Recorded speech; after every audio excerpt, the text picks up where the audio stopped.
तो भगवान सब पूज्य भगवान गणेश की जय, माता शारदी की जय, माँ पार्वती की जय, देवादिदेव महादेव की जय, कार्तिकेय स्वामी की जय, श्री राधा रानी बिहारी जी की जय, माता सीता की, प्रभु श्री राम जी की, लखन लाल जी की, भरत जी की जय, शत्रु की जय, भगवान लक्ष्मी नारायण की जय।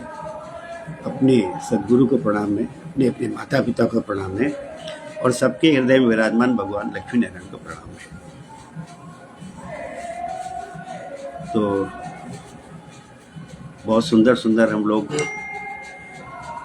सत्संग में प्रसंग हमारे बीच में आ रहे हैं, चर्चा कर रहे हैं और खूब अच्छे से अंदर हम उसकी गहराई में जाते हैं और ईश्वर की कृपा हम सब पे बरस रही है। जो छोटे छोटे बिंदु हैं, तो जो छोटे छोटे बिंदु हैं जिनको कि हम एक तो बहुत ज़्यादा जिसको हम महत्व नहीं समझते हैं या जिनका हम शाब्दिक अर्थ समझ के उसके अनुसार हम अनुसरण करते रहते हैं, उसके अनुसार हम अपना जो अभ्यास है वो करते रहते हैं। लेकिन हम जब गहराई में जाते हैं तो हमको समझ में आता है कि इसका यथार्थतः क्या महत्व है, क्या मतलब है, क्या मीनिंग है। और अगर हम जो उसका यथार्थ जो अर्थ है वो समझ में आ जाए तो हमारा जीवन हमारा सफल हो जाए, हमारा कल्याण हो जाए, हमारा उद्धार हो जाए। और आप सब लोग सहमत होते भी हैं, असहज भी होते हैं।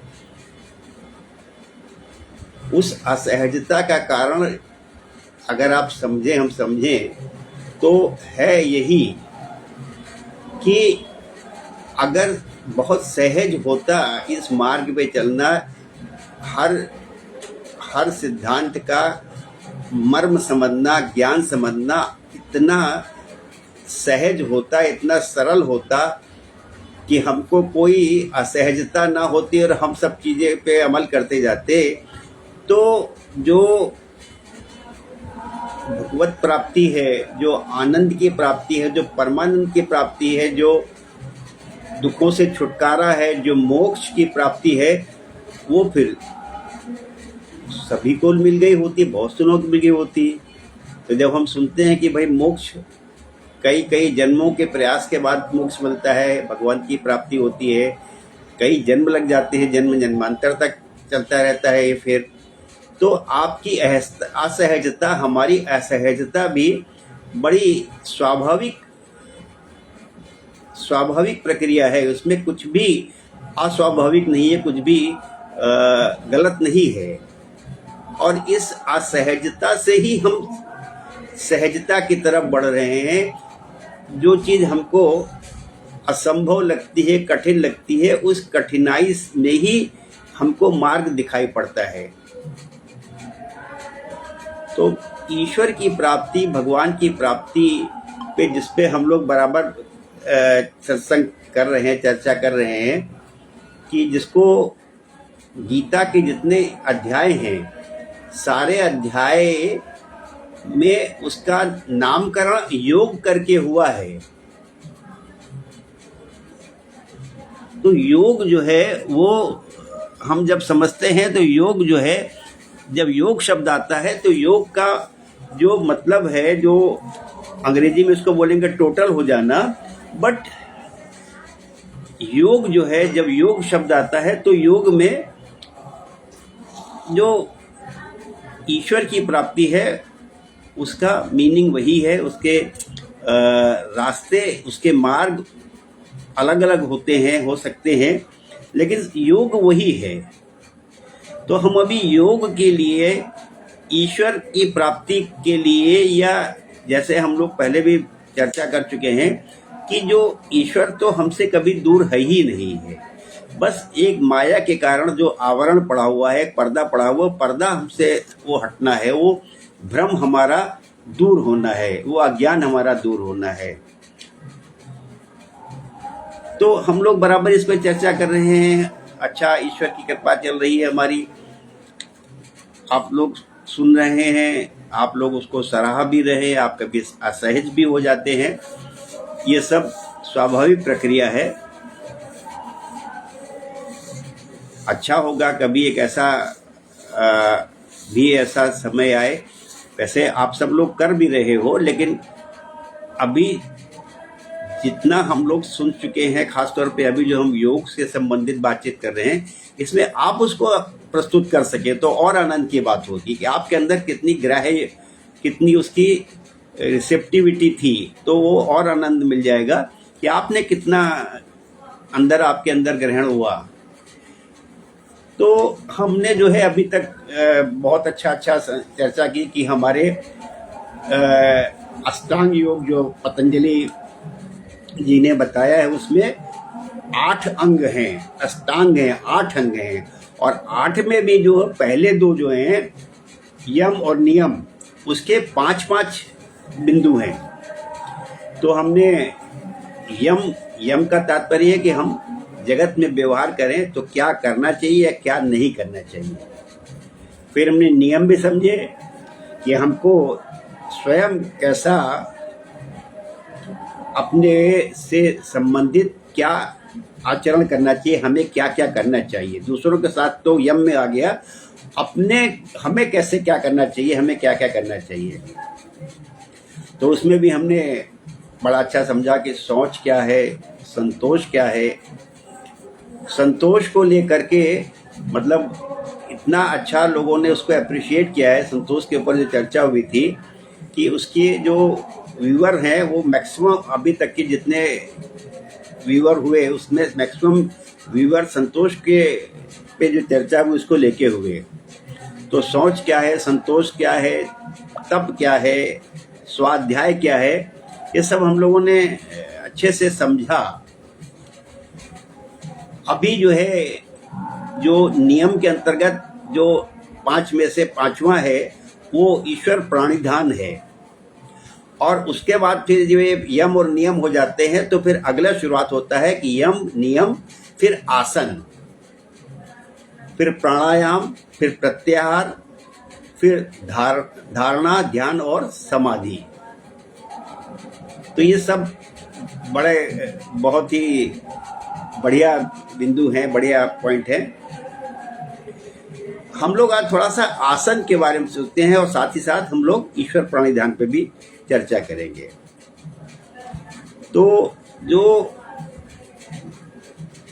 आसन है, आज हम लोग थोड़ा इसकी गहराई में जाएंगे। आज का हमारा जो कैप्शन है, आज हमारा शीर्षक है, वो ये है कि आसन अथवा योगा अथवा योगासन।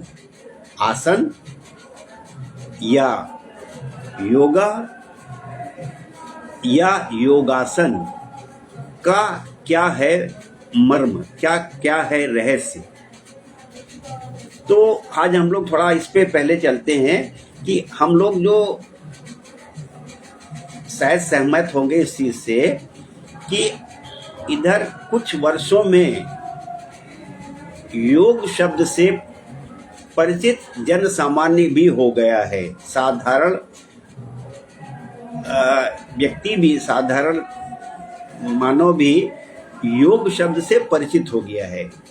अब उस योग शब्द का हम प्रचलन होने का हम किसी को महत्व देते हैं नहीं देते हैं, ये आपकी हमारी अपनी अपनी सबकी सोच हो सकती है। आप शायद सहमत हो सकते हैं। तो मतलब आज इस योग को प्रचलित कराने में पूरे भारतवर्ष में और पूरे विश्व में बहुत पहले बड़े बड़े नाम हुए हैं, लेकिन आधुनिक समय में योग का प्रचलन करने का बहुत बड़ा श्रेय स्वामी रामदेव जी को जाता है। स्वामी रामदेव जी का क्या योग जब से उन्होंने शुरू किया है, 10-15 साल जितना भी हो गया उनका, लोग टीवी में देख देख करके योग करते रहे हैं और उससे लाभान्वित भी हुए हैं, हो रहे हैं। तो आज हम इसी बात को चर्चा कर रहे हैं कि योग, आसन और योगासन। आज जिस संदर्भ में हम अभी आसन की बात कर रहे हैं, जो अष्टांग योग है, अष्टांग योग में हमने आपको बताया कि यम है, नियम है, उसके बाद आसन है। तो अभी हमने क्या शुरुआत में समझा था, क्या बात की थी कि आसन या जितना अष्टांग योग है, इनका उद्देश्य क्या है, इनकी परिणति क्या है, इनका फल क्या है। वो फल ये है कि हम ईश्वर से एकीकार हो जाते हैं। हमारा ईश्वर के साथ जो जो जो आवरण था वो आवरण हट जाता है और हम तादात्म्य हो जाते हैं ईश्वर के साथ में। तो अब अगर आप इस पॉइंट पे फिर आओ कि आज हम जिसको योग बोलते हैं या आसन बोलते हैं या योगासन बोलते हैं, और जो पतंजलि महर्षि ने योगासन, योग शब्द की जो उन्होंने व्याख्या करी कि योगा चित्तवृत्ति निरोधा, तो वो ये इसका कहीं बात आपकी समझ में आती है, कहीं आपको इसका तारतम्य, कहीं इसमें कोई संगत लगती है बात क्या, कि भाई आसन जो है, जिसको हम अभी आप कह रहे हैं कि बहुत से लोग घर घर में आसन कर रहे हैं, योगासन कर रहे हैं, इस आसन से कैसे ईश्वर की प्राप्ति होगी। अब आप हर तरह 3 शब्द हमने आपके सामने रखे। आज बहुत से लोग कहते हैं हम योगा करते हैं, प्रायः तो लोग यही बोलते हैं योगा की क्लासेस ले रहे हैं, हम योग करते हैं। तो ये तो बहुत सारे लोग कहते हैं हम योग करते हैं।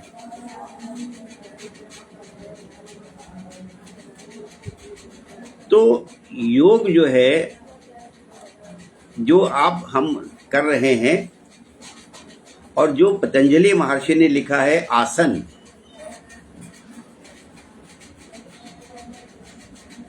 इसको अगर हम समझें तो हम और आप क्या करते हैं, जो हम योग की क्लासेस अटेंड करने जाते हैं, कोई हमें योग सिखाता है,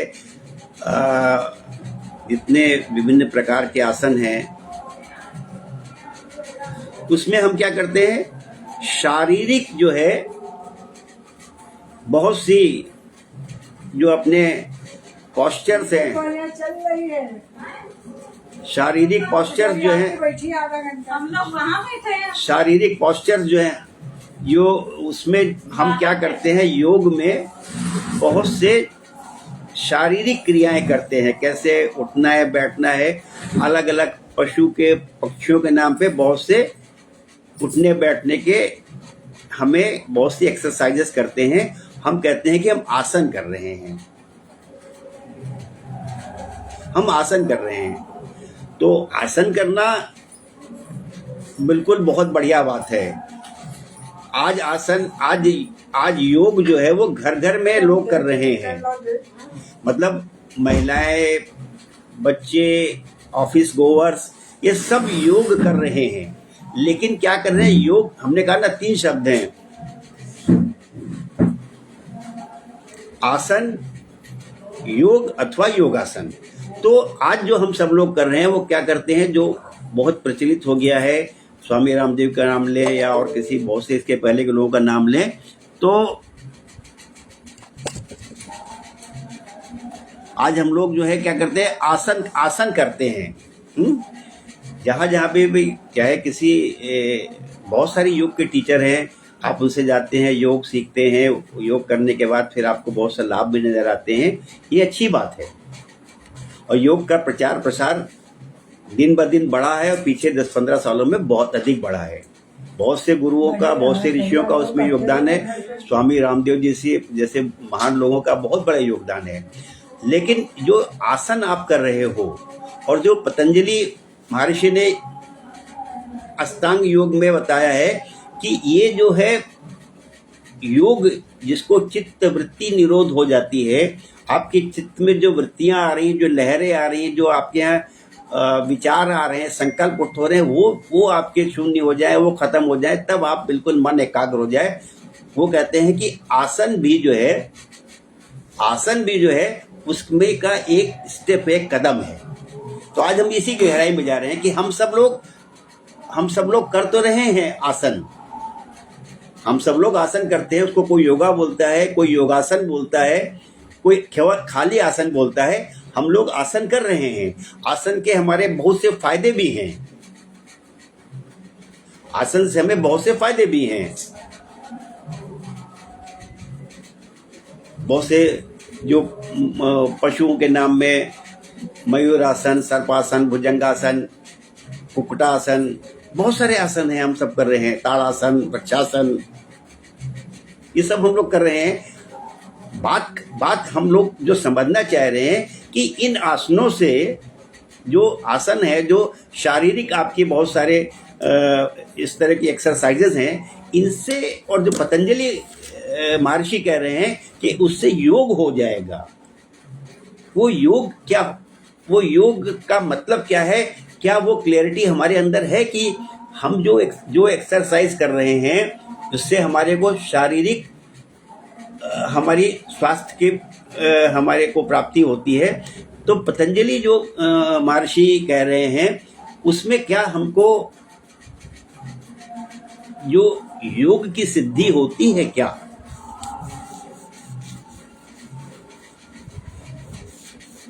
तो आप जवाब शायद आपके पास होगा, शायद आप ईमानदारी से कहोगे कि योगासन तो हम कर रहे हैं, हमारा शरीर तो स्वस्थ हो रहा है, लेकिन जब बात आती है कि क्या उससे योग की सिद्धि होगी, क्या उससे परमात्मा की प्राप्ति होगी क्या?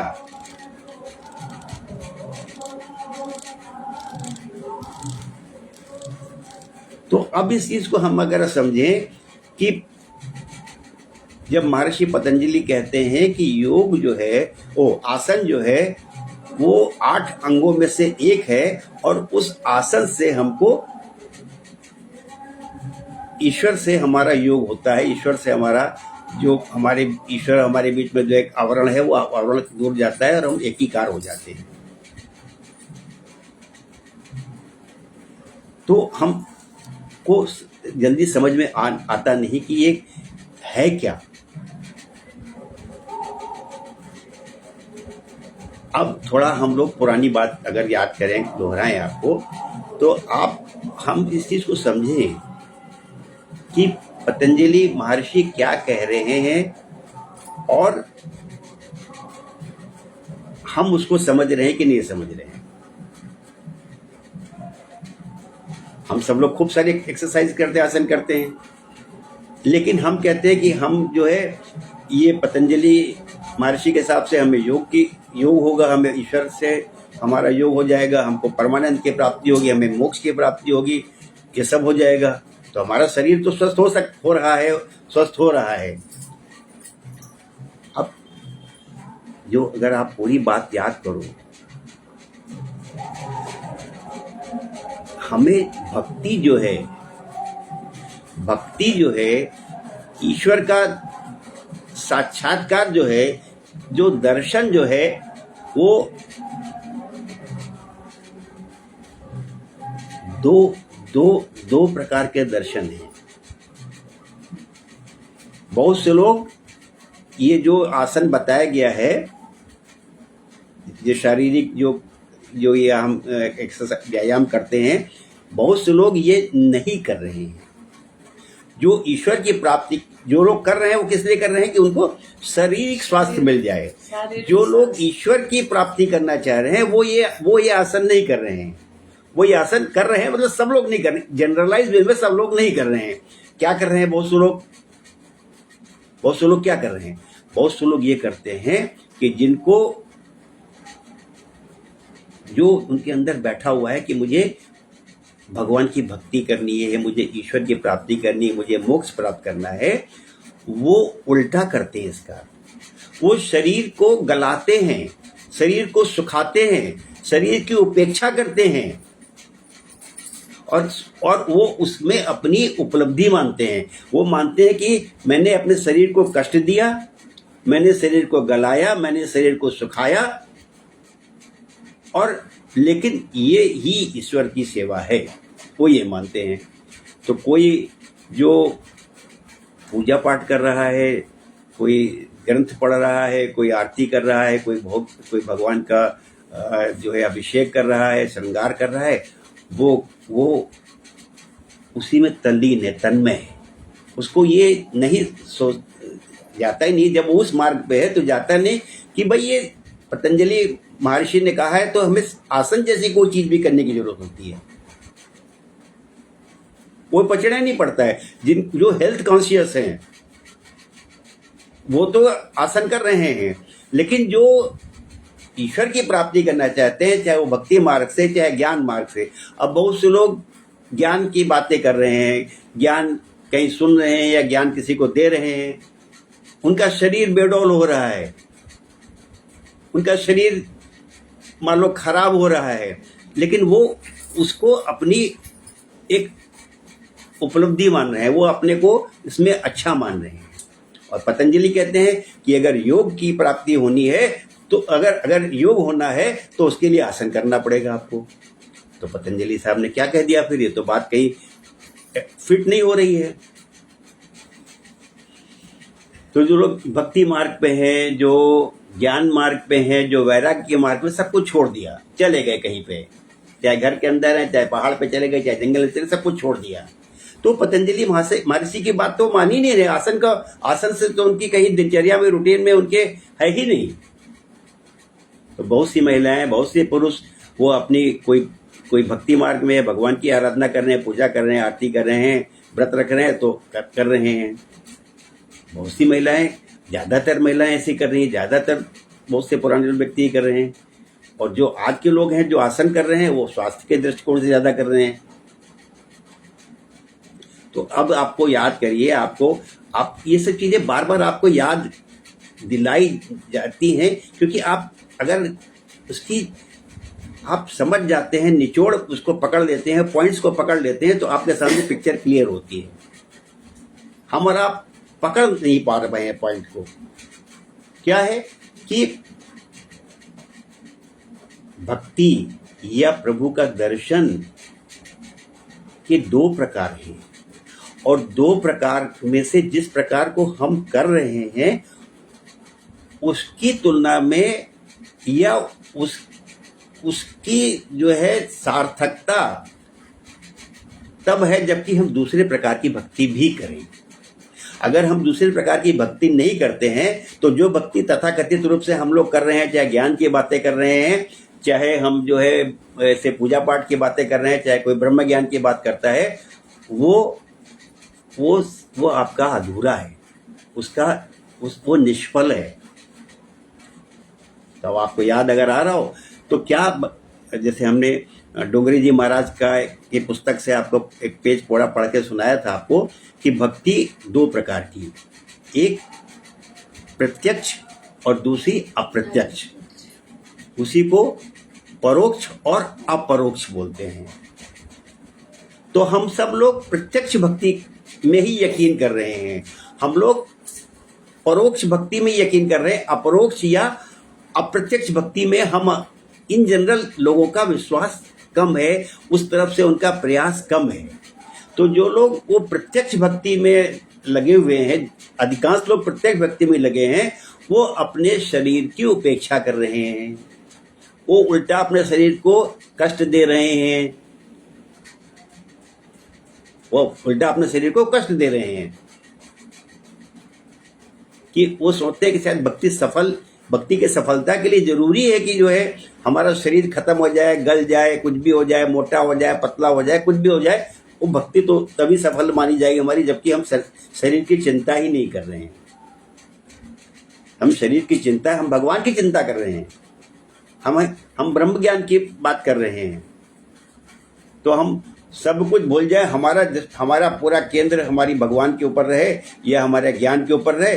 हमारी भक्ति की सफलता का पैमाना यही है।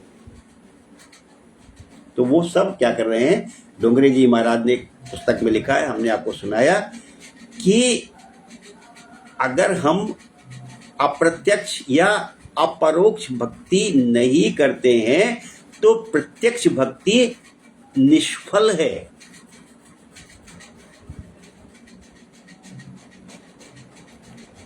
भक्ति की पूर्णता अप्रत्यक्ष या अपरोक्ष भक्ति में ही है। अब अपरोक्ष भक्ति भी आपको याद आ रहा है कि नहीं याद आ रहा है?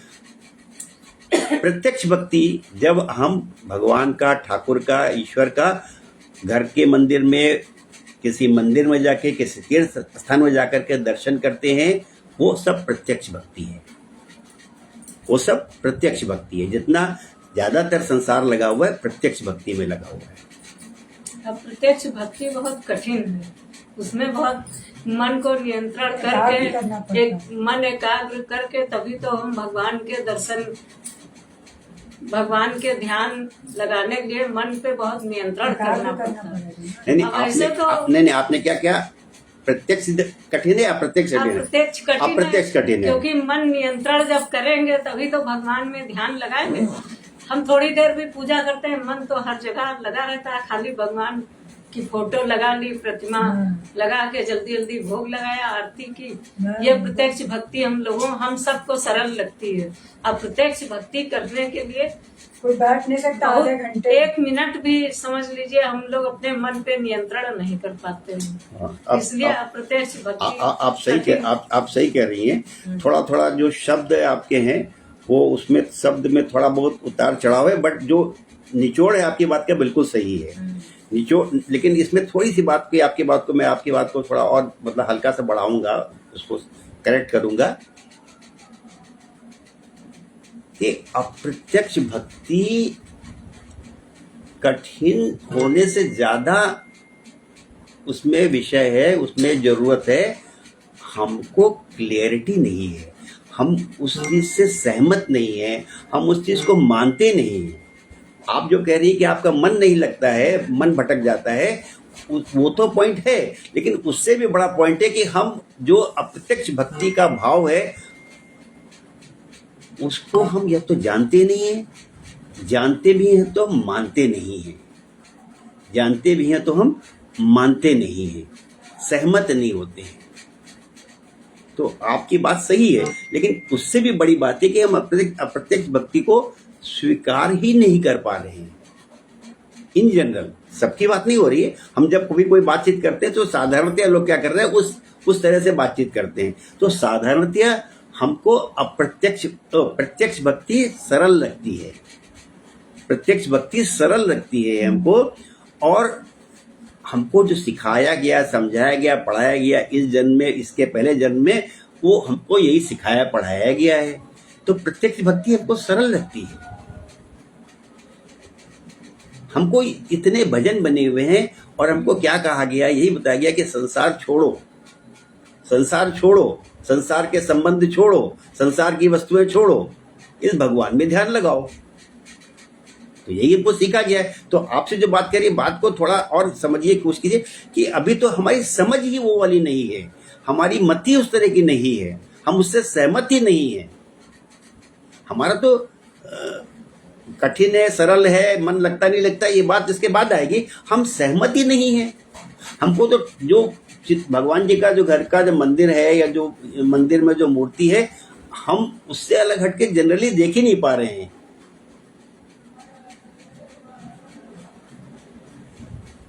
तो देखने के बहुत, हाँ, तो अभी बात ये हो रही है कि हमको जो ये बात आप सुन रहे हैं, ये भी आपकी बड़ी महानता है, आपकी ईश्वर की कृपा है कि आप बात सुन रहे हो। आप, वरना ये बात सुनने के लोग भी तैयार नहीं होते। जैसे सुन रहे हैं तो उसको मन में बिठा रहे हैं, तो आपकी बात को वही कर रहे हैं। तो फिर थोड़ी देर बाद फिर वो भूल जाते हैं, फिर ध्यान भटक गया। नहीं, आप ये सही कह रही है, ये पॉइंट नहीं, ये पॉइंट आपका बिल्कुल सही पॉइंट है कि चाहे आप हो चाहे मैं हूँ, कहना, उपदेश देना या सुन लेना तो एक बात है, लेकिन उस पर अमल कर रहना बहुत बड़ी बात है। ये बहुत बड़ी बात है, ये बात बिल्कुल सच है आपकी, बिल्कुल सच है। बिल्कुल सच है आपकी, बिल्कुल सच है आपकी। तो छोटे छोटे उदाहरण है, कई बार उदाहरण से ये नहीं होता किसी को नीचा दिखाना है, किसी को ऊंचा दिखाना है, हम अच्छे कोई खराब है। आज किसी एक का अपने हमसे जुड़ा हुआ कोई बच्चा है, उसका बर्थडे था, ठीक है। अब हम अपने बच्चों को जब करते हैं तो बड़ा अच्छा करते हैं, उसके लिए करने के लिए हाँ सोचते हैं कोई गिफ्ट ले नहीं, हाँ उसके लिए करने के जो अपने बच्चे के लिए करेंगे उसका जो है मुश्किल से जो है वो मतलब 10% भी करने को तैयार नहीं होंगे हम, 10% भी नहीं कर रहे हैं हम उसका 1% करना चाहते हैं।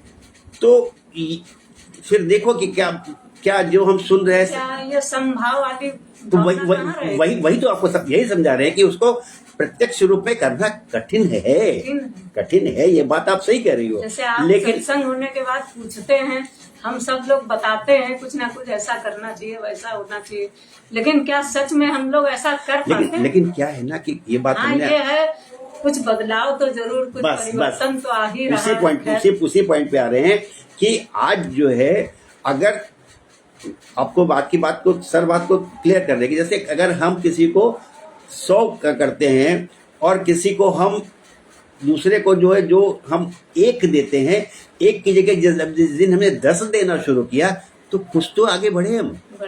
मेरा पॉइंट स्केल इतना है, समझने समझाने का है कि जब हम किसी को 100 देते थे और किसी और को उसी उपलक्ष्य में उसमें किसी के बर्थडे के लिए हमने 100 दिया और किसी को हम जब 1 देते थे, 1 की जगह आज हमने 10 दिया, तो कुछ तो आगे बढ़े हम, कुछ तो आगे बढ़े ना। तो बस यही अप्रत्यक्ष भक्ति को लागू करने का, ये जो आपका जो प्रश्न है उसके बारे में थोड़ा सा ये चर्चा है। अभी बात हम लोग जो आ रहे थे अपने विषय पे फिर आ जाते हैं कि हमको प्रत्यक्ष भक्ति की सार्थकता, सफलता तब होगी जब हम अप्रत्यक्ष भक्ति भी करें, ठीक है। अब अप्रत्यक्ष भक्ति में तो हम आज विषय से भटकिए नहीं, हम थोड़ा विषय पे चल रहे हैं। अब प्रत्यक्ष भक्ति में तो जो हमको बताया गया, सिखाया गया, हम अपने शरीर की उपेक्षा करते हैं। ये आसन का कोई मतलब नहीं है। सुबह जल्दी उठना है, उठ के ये स्नान करना है, उसके बाद ये वाली आरती, ये वाली पूजा, ये वाला पाठ करना है, ये सब करना है। तो ये हमको सिखाया गया, हम करते रहते हैं, अधिकांश लोग ऐसा कर रहे हैं। वहां पर वो आसन का कोई नहीं, कुछ नहीं है। अगर पतंजलि महर्षि कह रहे हैं कि आसन से ईश्वर की प्राप्ति होगी, तो वो क्यों कह रहे हैं वो आज हम समझने की कोशिश कर रहे हैं। क्यों? क्योंकि प्रत्यक्ष भक्ति के बाद अप्रत्यक्ष भक्ति या परोक्ष के बाद अपरोक्ष भक्ति चाहिए। कैसे अपरोक्ष भक्ति क्या है कि जो विग्रह है, जो मूर्ति है, उसके परे, उससे अतिरिक्त भी सर्वत्र ईश्वर के दर्शन करना, ठीक है, ईश्वर के दर्शन करना, वो है अप्रत्यक्ष या अपरोक्ष भक्ति। वो हम जब करते हैं तो उसके लिए हमको आसन करना चाहिए। हाँ बिल्कुल। आप किसी की सेवा कैसे करोगे? हम किसी की सेवा कैसे करेंगे? या तन से करेंगे, या मन से करेंगे, या धन से करेंगे, या तन से करेंगे, या मन से करेंगे, या धन से करेंगे। तो अगर हम तन से सेवा करना चाहते हैं, तो अगर हमारा तन ही स्वस्थ नहीं है तो हम दूसरे की सेवा कैसे करेंगे? आप एक पिता के रूप में, एक माँ के रूप में, एक पति के रूप में, एक पत्नी के रूप में, एक पुत्र के रूप में, एक कर्मचारी के रूप में, एक बॉस के रूप में, एक राजनेता के रूप में अपने कर्तव्य का निर्वहन कैसे करोगे अगर आपका तन ही स्वस्थ नहीं है? और वो जो आप कर्तव्य का निर्वहन कर रहे हो, उसी को धर्म कहा गया है, उसी को अप्रत्यक्ष या अपरोक्ष भक्ति कहा गया है। तो जो पतंजलि महर्षि कह रहे हैं कि आपको ईश्वर की प्राप्ति होगी आसन के द्वारा, तब वो योगासन बनता है। इसीलिए 3 शब्द हमने लिए थे, आसन, योग और योगासन। वो योगासन तब बनेगा जबकि आपके आसन से आप अपने उस धर्म का निर्वाह करेंगे जो आपके जो काल है, समय है, परिस्थिति है, दशा है, उसमें जो आपके कर्तव्य हैं उन कर्तव्यों का निर्वहन करेंगे, तब वो धर्म की पूर्ति होगी। तो अगर हम धर्म की पूर्ति करना, धर्म वास्तविक धर्म करना चाहते हैं तो हमें परहित करना पड़ेगा। परहित सरिस धर्म नहीं भाई। हम धर्म खाली वही समझ बैठे हैं कि भगवान जी की पूजा करना, या दिखावे के लिए नाम मात्र लाइन से बैठे हुए हैं। बहुत सारे भिखारी बैठे हैं, वो चल रहा है, कोई स्नान दान का अवसर है, हम सबको जितना जिसको मर्जी होता है, कोई 5, 10, 50, 100 रुपए दे के बांट के चले आए, तो हम वो भी कर लेते हैं अपने को संतुष्ट करने के लिए। तो ये जो बात उठ रही है कि आसन की उपयोगिता क्या है, आसन किस तरह से ईश्वर की प्राप्ति में सहायक है, धर्म के निर्वहन में सहायक है, तो हमें समझना ये पड़ेगा कि जिसको हम सामान्यतया धर्म समझ रहे हैं, जिसको सामान्यतया हम भक्ति समझ रहे हैं, वो अधूरा काम है। पूरा काम तो हो, ये पूरी भक्ति तो है जब हम अप्रत्यक्ष या अपरोक्ष के में हर जगह ईश्वर का दर्शन करें और उनके प्रति जो हमारा कर्तव्य बनता है उस कर्तव्य का हम निर्वहन कर पाएं। और उस कर्तव्य का निर्वहन करने के लिए हमें तन, मन और धन तीनों चाहिए, ठीक है नहीं? तो अगर अच्छा, धन भी तभी आएगा आपके पास जबकि आपके पास तन सही होगा। धन भी सही तभी आएगा जब आपके तन सही होगा। ये इसीलिए हमने आपको पहले चर्चा किया कि ये जो दैहिक, दैविक और भौतिक, ये भागवत जी में हमने आपसे सिखा पढ़ा था कि ये तीनों को अलग अलग करके आप नहीं ले सकते हो। आप चाहो कि कोई एक को आप प्राप्त कर लो और बाकी दो की उपेक्षा कर लो, वो आप नहीं कर सकते हो। अगर आपके शरीर में पीड़ा है, शरीर आपका अस्वस्थ है, तो आप मन से भी किसी का दुआ नहीं कर सकते हो, मन के लिए किसी से शुभकामना नहीं कर सकते हो। मन दुखी है तो तन से भी नहीं कर सकते हो, तन अच्छा नहीं कर सकते हो, और तन दुखी है तो मन भी आपका साथ नहीं देगा आपको। तो इसलिए ये जो आसन है, ये आसन ईश्वर की प्राप्ति का एक मार्ग है। आसन ईश्वर की प्राप्ति का मार्ग है, लेकिन वो वाला मार्ग नहीं जो केवल आपको प्रत्यक्ष भक्ति की तरफ ले जाता है। ये वो वाला मार्ग है, ये उस लक्ष्य को ले जाता है जब आप ईश्वर का अपरोक्ष भक्ति का भाव अपनाते हो, ईश्वर की अप्रत्यक्ष भक्ति का अपनाते हो कि सर्वत्र ईश्वर है, जो दिख रहा है आपको, सबके प्रति जो आपका जो कर्तव्य बनता है वो कर्तव्य निर्वहन करना है। उसके लिए आपका शरीर स्वस्थ होना चाहिए। इसीलिए ये जो आसन, आज हम ये नहीं जाने कि आसन क्या है, वो तो हम सबको पता है कि आसन कितने तरह के होते हैं और किसमें हम कितना हमको सूट करता है, हमारे लिए क्या उपयोगी है, हम क्या कर सकते हैं, क्या हमको नुकसान नहीं करेगा, वो सब अलग अलग विषय हो गया।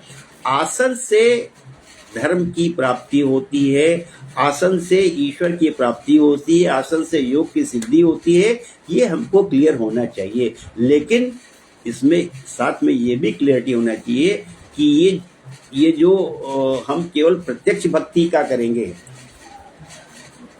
तब हम फिर कंफ्यूज रहेंगे, और तब हम फिर वो जो हमको मन में बैठाया गया बात कि तब हम सोते हैं अपना तन गला दे तो हमारी भक्ति होगी। अगर आप देखो तो वो जो प्रत्यक्ष भक्ति है वो भी ज्यादा अच्छी हो सकती है अगर आपका तन सही होगा। वो प्रत्यक्ष भक्ति भी आपकी, अगर तथाकथित रूप से प्रत्यक्ष भक्ति को भी आप करना ही चाहते हो, जबकि वो अधूरा काम होगा, लेकिन वो भी ज्यादा अच्छी तब कर सकते हो जब आपका तन सही होगा। अगर आप तन की उपेक्षा कर रहे हो तो जो तथाकथित आप आरती पूजा कुछ भी कर रहे हो वो भी नहीं कर पाओगे, आप वो भी अच्छी तरह से नहीं कर पाओगे आप। तो इसलिए जो है, ये जो हमारा आज का विषय था कि आसन, योगा अथवा योगासन, ये हमको जो है इसमें हमको क्लैरिटी होनी चाहिए।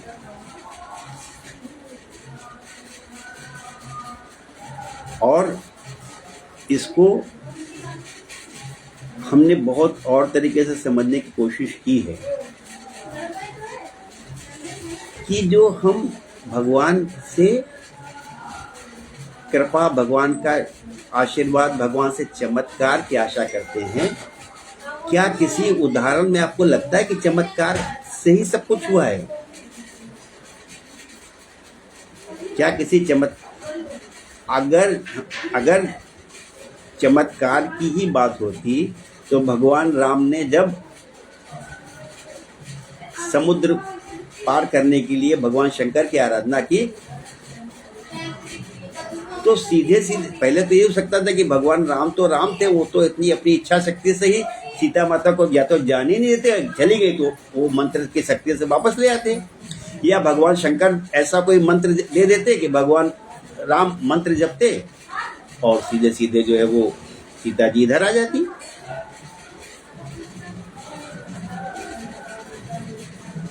तो ये जो हम चमत्कार की बात कर रहे हैं, इसमें जितने उदाहरण बैठे हुए हैं सभी में आपको पुरुषार्थ की, प्रयत्न करने की ही शिक्षा मिल रही है। अगर भगवान राम ने शिव भगवान की आराधना की तो वो ये आराधना की कि ये पुल बन जाए।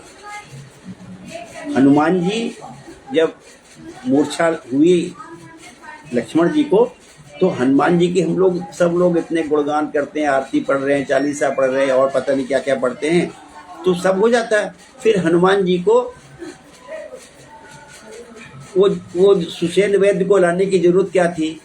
हनुमान जी को फिर वो संजीवनी बूटी लाने की जरूरत क्या थी? राम जी तो भगवान से खुद ही कर लेते वो। तो आपका जो हमारा जो ये जो तथाकथित लोग से प्रत्यक्ष भक्ति या चमत्कार या कृपा या को ही ज्यादा महत्व दे रहे हैं, आप जितने भी इस तरह के उदाहरण देखोगे वहां पर भगवान ने हर जगह पुरुषार्थ को ही आगे रखा है। हनुमान जी किसी अपने भक्ति की शक्ति से, किसी चमत्कार से ऐसा नहीं किया उन्होंने कि लक्ष्मण जी के ऊपर कोई हाथ फेरा या भगवान जी ने लक्ष्मण जी के हाथ फेरा और लक्ष्मण जी उठ के बैठ के गए, सुषेण वैद्य को लेकर के आए या संजीवनी बूटी को लेके आए। तो इसीलिए जो आप प्रत्यक्ष भक्ति करते हो, उस प्रत्यक्ष भक्ति के बाद साथ साथ आपको सुषेण वैद्य और या संजीवनी बूटी के रूप में आपको अपने तन को भी स्वस्थ रखना है, आपको पुरुषार्थ भी करना है। दधीची ने अपनी अस्थियों का दान दे दिया था, तो ये सब चमत्कार से हो जाता है, मंत्र शक्ति से हो जाता है। भगवान के आशीर्वाद से हाथ उठाते भगवान जी और कहते जाओ तथास्तु। वो दधीची महर्षि ने अपने को स्वयं अपनी अस्थियों को उनको समर्पित कर दिया।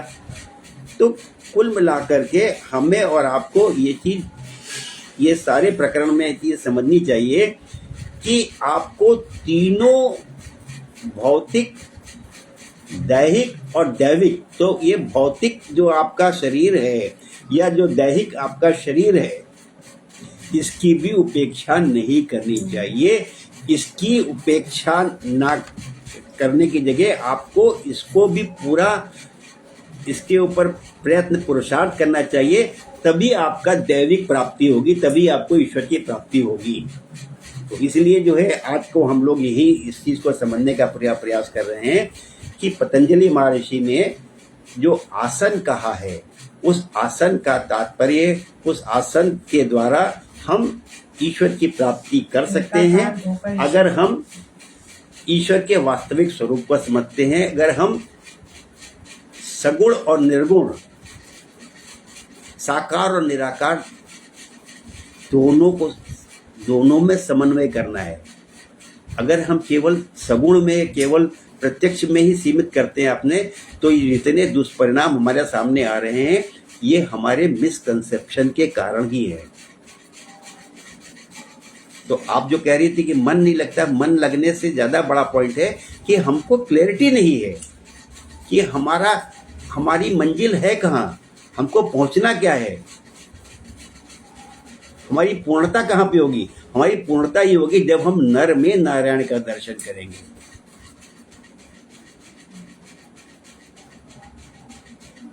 और ये सब करने के लिए आपको आपका तन सबल होना चाहिए, आपका तन मन धन सब होना चाहिए।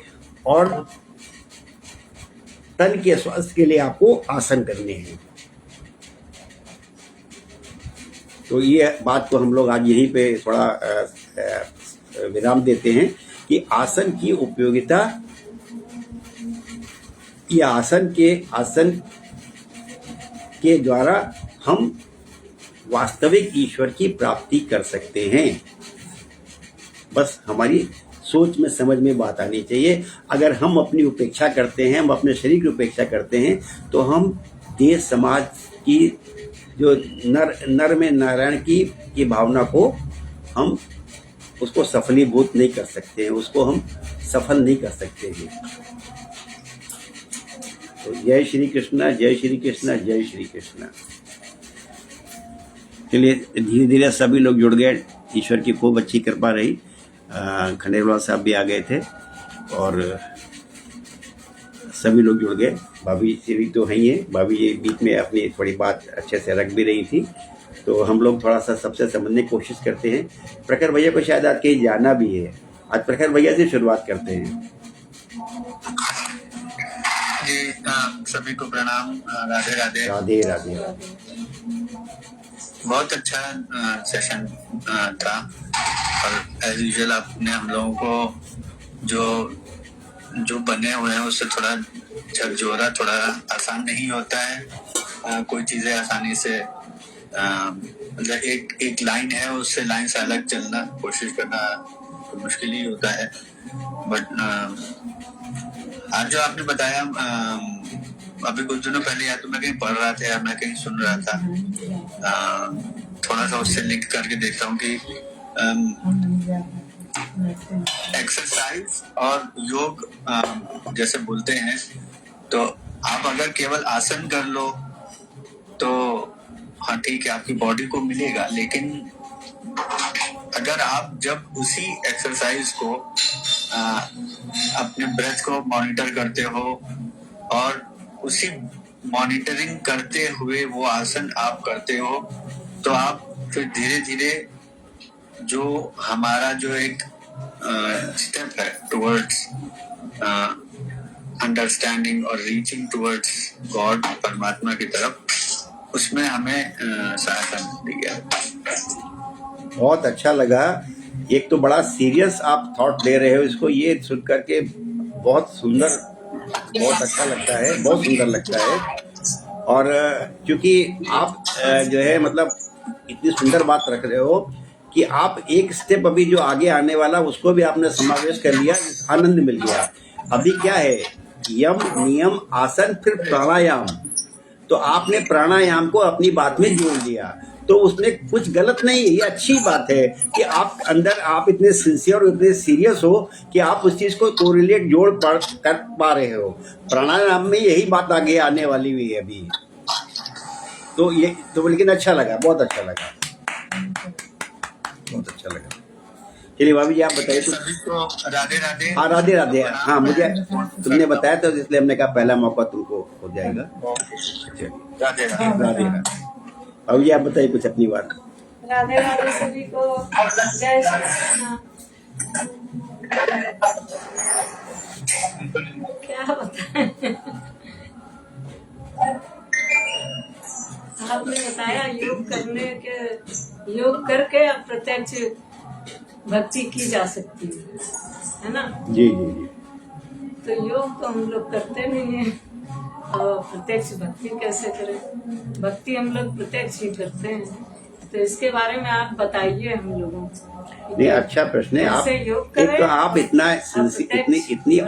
इतनी ऑनेस्ट तरीके से आप अपनी बात रखती हैं कि आपकी मतलब आपका मुकाबला है नहीं किसी से। आप इतना ऑनेस्ट तरीके से बात करती है, ईमानदारी से बात रखती है, बहुत अच्छा लगता है, बहुत अच्छा लगता है आपको। कुछ बातें जो अंदर नहीं कहने के लिए थोड़ा हेजिटेट करते हैं, वो बातें आप कहलाते हैं तो अच्छा लगता है। अभी जो एक प्रयास छोटा सा शुरू हुआ है, जिसमें कि हमने एक चैरिटेबल होम्यो क्लिनिक का शुरुआत की है, इसका अगला स्टेप योग सेंटर करने का ही इरादा है। अगला जो इसका नेक्स्ट स्टेप जो है, नेक्स्ट कड़ी इसकी योग सेंटर करने का इरादा है कि हम रविवार संडे योग के किसी टीचर को बुलाएं और आप सबको जो लोग इंटरेस्टेड हो उनको हम योग की क्लासेस कराएं। तो आपकी जो बात सही है, ये आपकी ईमानदारी जो है वो बहुत सुंदर वाली है। तो ईश्वर करे आपकी जो मुख से वाणी निकली है वो भगवान सफल करे। बहुत अच्छा है। आप स्वस्थ होंगे तो आप अपने घर परिवार में जितने आपके सदस्य हैं जो अभी उनकी देखभाल करते हो उससे ज्यादा अच्छी देखभाल कर पाओगे आप। बहुत अच्छी बात है आपकी, बहुत बढ़िया बात, बहुत अच्छी बात। आप बताइए आशा जी कुछ। जय श्री राधे। प्रत्यक्ष में ज्यादा ध्यान देते हैं और ध्यान भी लगाते हैं, लेकिन उतना लग नहीं पाता। कोशिश हमारे गुरु ने जो दीक्षा दी है उसके अनुसार हम कोशिश करते हैं, ध्यान लगाते हैं, लेकिन उतना जैसे होना चाहिए उस हिसाब से पूरा बैठ नहीं पाते, मतलब मन नहीं लग पाता है। एक ये कि उनकी जो दी हुई क्रिया है उसको कर लेते हैं, बाकी ये कि दीक्षा लेने के बाद भी वो जो जैसे एकाकार हो जाना वो नहीं हो पाता, तो पेट में ज़्यादा टाइम देते हैं। ये बड़ी अच्छी बात है आपकी, और ये हम लोग पहले भी चर्चा कर चुके हैं, फिर से रिपीट हो जाए तो अच्छा लगेगा। उदाहरण बताया आपको, गुरु जी से किसी ने प्रश्न किया कि महाराज गुरु जी मेरा योग जो है, वैसे भगवान कृष्ण से भी अर्जुन ने यही प्रश्न किया था कि भगवान मन एकाग्र नहीं होता है तो क्या करें, कहीं ऐसा तो नहीं मेरी सारी मेहनत भी बेकार है, मैं यही सब भी छोड़ दूं। अर्जुन के पूछने का ये मतलब था। तो उसी तरह सुनो ने पूछा, गुरु जी से पूछा कि भगवान ये मन तो लगता नहीं, गुरु जी मन तो लगता नहीं है पूरा, क्या करें। तो गुरु जी ने उनको उदाहरण दिया था, हमने आपको बताया है कि जैसे आप खाना खा रहे होते हैं तो खाना खाने का आपका उद्देश्य होता है कि आपकी भूख मिट जाए, लेकिन हर कौर के साथ आप ये नहीं देखते हो कि मेरी भूख कितनी मिटी, मेरी भूख कितनी मिटी, मेरी भूख मिटी कि नहीं मिटी। आप एक नेचुरल तरीके से खाना खाते रहते हैं और ऑटोमेटिकली एक स्टेज आती है कि आपको लगता है कि मेरी भूख, मेरी क्षुधा की पूर्ति हो गई। तो आप हम और आप इस मार्ग पे भी जब हैं तो हर समय आप ये मत सोचो कि मुझे कितनी सफलता मिली, कितनी सफलता मिली, मैं सफल हुआ कि नहीं सफल हुआ। आप लगे रहो, एक दिन सफलता मिल जाएगी आपको। हमारे गुरु ने जो दीक्षा हमको दी है हम उसको नियम से बस आप इतना करते रहते हैं तो वो आप मत सोचो कि आप लगाने की कोशिश बस आप अपने प्रयास करते रहिए, आप कंटिन्यूटी रखिए, आप उसमें ब्रेक ना आ पाए ये ध्यान रखिए। कितनी सफलता मिली नहीं मिली ये सब छोड़ दीजिए, आप खाली हम और आप लगे रहे अपने प्रयास में। कोशिश रहती जो हमारे गुरु जी ने दीक्षा दी वो हमारा छूटे ना। बस बस बस बस। जय श्री कृष्ण, जय श्री कृष्ण, जय श्री कृष्ण। सर बताइए, आप अपनी बात करिए। आज भैया जी और बिल्कुल भैया की बात बाद में करते हैं। नहीं, आप कहेंगे मुझे सबसे बाद में मौका मिला। नहीं ऐसा कुछ नहीं है, वो तो आपकी बातें तो बहुत लेवल, ये आपने जो बताया ना प्रत्यक्ष अप्रत्यक्ष और ये सब जो है बहुत सही है, बहुत ठीक है। अभी आपके पास जो स्टूडेंट है ना, मान लीजिए 6 लोग जुड़े हुए हैं, कोई पहली क्लास में है, कोई 5वीं क्लास में, कोई 7वीं क्लास में है, कोई ग्रेजुएशन कर रहा है, कोई पोस्ट ग्रेजुएशन कर रहा है, और कोई सही कह रहा है, कोई डिलीट है। एग्जैक्टली बिल्कुल सही कह रहा है। तो कंपैरिजन नहीं है। एक साधु अपने चेले के साथ जा रहा था, वो भिक्षा मांग रहा था, कोई गरीब क्या पहुंचा तो उसने कहा साहब मेरे पास कुछ नहीं है। तो 2 बार उसने गुरुजी ने कहा भाई कुछ तो दे दे यार। तो कहता गुरुजी कुछ नहीं है, तो बोले अच्छा थोड़ी सी मिट्टी उठा के दे दो मुझे जो। तो उसने मिट्टी उठा के दे दी और गुरुजी और चेले जो साथ में चल दिया आगे जो। अब चेला बड़ा परेशान की कहता है आपने गुरुजी मिट्टी मुझसे ली और ये तो कोई मतलब नहीं हुआ, और मिट्टी का करोगे क्या अभी हो। तो बोले भाई आपने मिट्टी इसलिए ली उससे कि उसको एक आदत पड़नी चाहिए देने की, तो वो उसने देने की आदत डालने के लिए मिट्टी ली। तो अभी हम लोग जो अभी नर्सरी और केजी में है, और आप हमें पीएचडी कराना चाहते हो, वो नहीं होगी। जी सर, जो आप कह रहे हो, जो आशा जी ने कहा, दोनों बातें लगभग एक जैसी ही है सर। या जो भैया सपोर्ट कर रहे हैं आपको, अनिल भैया, वो सब एक ही बात कह रहे हैं। या जो भाभी जी ने कही, वो भी एक ही बात कही, बस शब्द अलग अलग हैं। शब्द ही केवल अलग अलग है, सबका भाव यही है, सबका भाव यही है। और उसका जो आपको, जो आशा जी को बताया है, वही उसका उत्तर भी है कि आपकी हमारी कंटिन्यूटी बनी रहे, हम जो कर सकते हैं वो करते रहे, हम मंजिल पा जाएंगे। शुरुआत कर लीजिए, अंत अपने आप आ जाएगा। जी जी जी, हम मंजिल पा जाएंगे। तो इसलिए एक स्टेप चढ़ते हो आप, पूरी कर लेते हो। बिल्कुल बिल्कुल बिल्कुल बिल्कुल। और एक स्टेप के लिए सोचते हो तो कुछ भी नहीं होता है। जी जी, बिल्कुल सही है, बिल्कुल सही है। तो इसलिए उसका निचोड़, उसका उत्तर, उसका आंसर यही है कि हमारे मन में जो भाव आता है, ये बिल्कुल वाजिब है, इसमें कोई गलत बात नहीं है। कुछ कह रहे हैं आप? कुछ कह रहे हैं आप? अनिल जी, हाँ, बताइए भैया। अनिल जी कुछ कह रहे हैं आप? कुछ कर रहे हैं?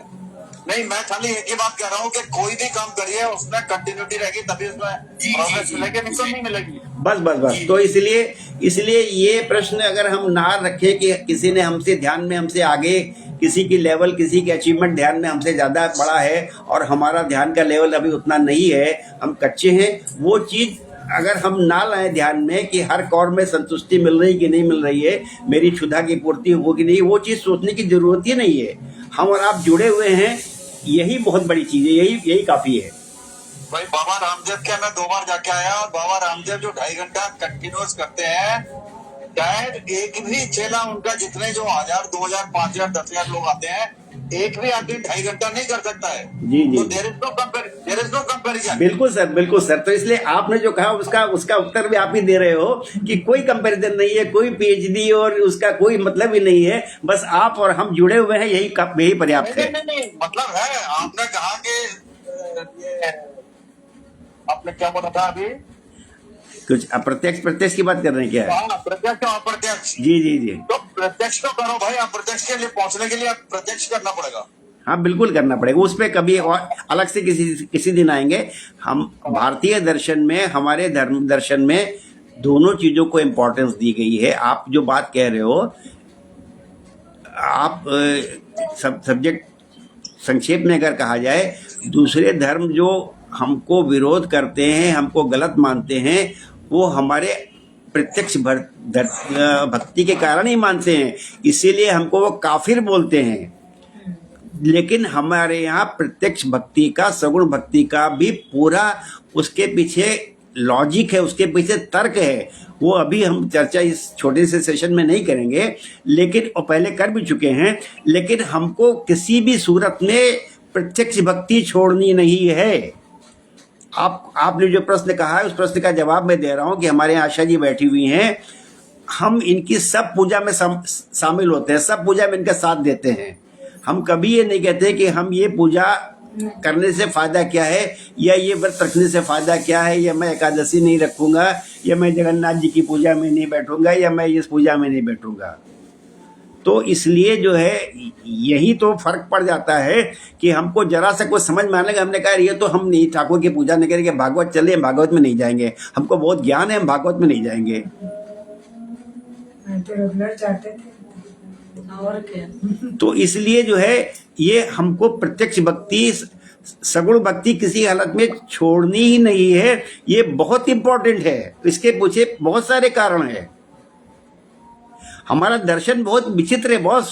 ये जो दूसरे लोग हमारे में गलतियां निकालते हैं, वो समझ नहीं पाते हमको, लेकिन उसके कुछ कारण हम लोग, साधारण लोग पैदा ही कर देते हैं कि फिर वो सगुण तक ही रह जाते, गलती वहां हो जाती है।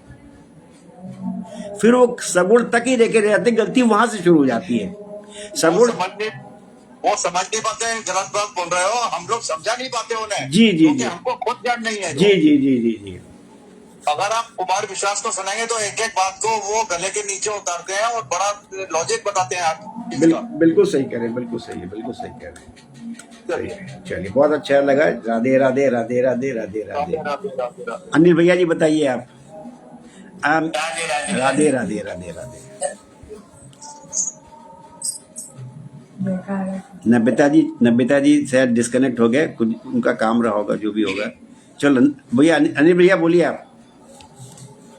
अगर पर्याप्त चर्चा हो चुकी है तो जैसे आपने बताया आसन के माध्यम से, आसन के द्वारा भी ईश्वर की प्राप्ति की जा सकती है, तो ये बात समझ में आई। और आसन के द्वारा हम पहले तो अपने तन और मन को स्वस्थ रखें, तभी हम भक्ति कर पाएंगे, मतलब भक्ति कर नहीं पाएंगे। जैसे भक्ति की बात है, प्रत्यक्ष भक्ति के साथ अपरोक्ष अपने भक्ति भी आवश्यक है। दोनों खाली प्रत्यक्ष करें या अपरोक्ष न करें तो भी चलेगा, खाली वो तो भी चलेगा।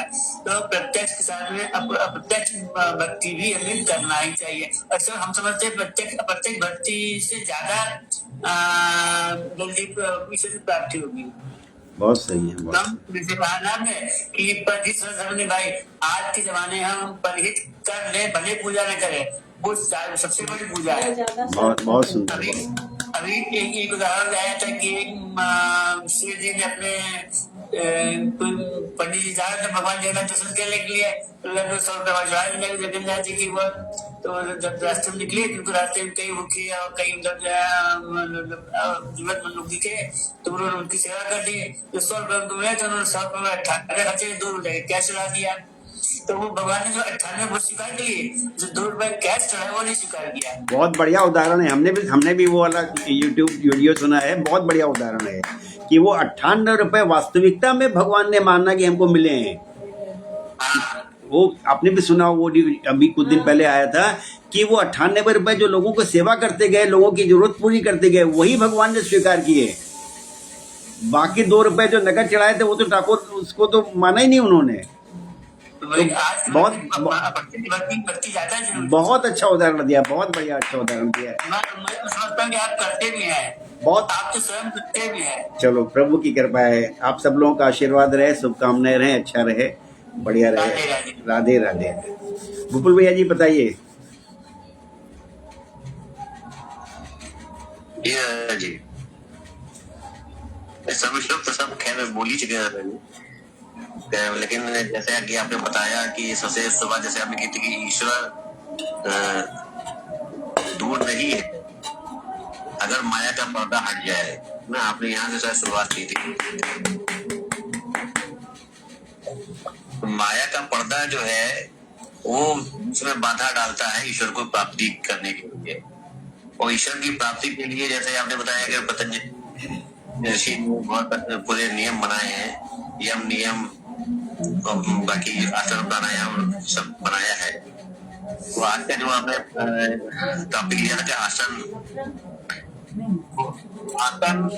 योग और योगासन तीनों चीजों को जैसे संगम होना चाहिए। जब आसन हम करेंगे, जैसे मान लीजिए हम शरीर का निरोग रखने के लिए जब बैठेंगे और आसन करेंगे, तो आसन के साथ जो ऐसे हमने प्राणायाम भी होगा, जब सांसों के ऊपर ध्यान दिया जाएगा तो वो योग हो गया। तो बैठना जो है आसन हो गया, और जब हमने सांसों के द्वारा ईश्वर को ध्यान करने की कोशिश की वो योग हो गया। और वो दोनों चीजें मिलकर वो योगासन हो गई। एक तो ये आसन में, दूसरी चीज ये जैसे प्रत्यक्ष अप्रत्यक्ष। तो प्रत्यक्ष भक्ति तो जनसाधारण कर ही रहा है। अप्रत्यक्ष करने के लिए जैसे मैंने बताया कि एक स्वस्थ शरीर चाहिए, तो स्वस्थ शरीर में ही स्वस्थ मन रहेगा, और स्वस्थ मन जब रहेगा तो हम आगे की चीजों को सोच सकते हैं। तो आगे की चीजों को सोचने के लिए कि हमें अगर किसी के साथ परहित भी करना है, या हम ईश्वर की ही अप्रत्यक्ष भक्ति के जो दूसरे साधन है उसमें भी आगे बढ़ना है, तो हमें एक स्वस्थ शरीर तो चाहिए। नहीं, अच्छा लगा, बहुत पूरा मतलब अच्छे से समराइज किया, अच्छे से समझ किया चीजों को। और बस हम सब ठाकुर को के मतलब ठाकुर की हम सब पे भरपूर कृपा है, और ऐसे ही हम लोग मिलते जुलते रहे, ऐसे ही भाव हमें आ रहे हैं, जागृत होते रहे, ऐसे ही एक दूसरे को हम लोग थोड़ा सा इंस्पायर करते रहे। ठाकुर की ऐसी कृपा हम सब पे बनी रहे। जय श्री कृष्ण, जय श्री कृष्ण, जय श्री कृष्ण। अनिल भैया जी अपना करिए, आप दायित्व निभाइए। राधे राधे राधे राधे राधे राधे राधे। जय हो। धर्म की जय हो, धर्म का नाश हो, अधर्म का नाश हो, प्राणियों में सद्भावना हो, प्राणियों में सद्भावना हो, विश्व का कल्याण हो, विश्व का कल्याण हो, भगवान का अवतार हो, भगवान का अवतार हो। हर हर हर हर महादेव, हर हर महादेव, हर हर। शांति शांति जय श्री कृष्ण, जय श्री कृष्ण, शांति जय श्री कृष्ण, जय श्री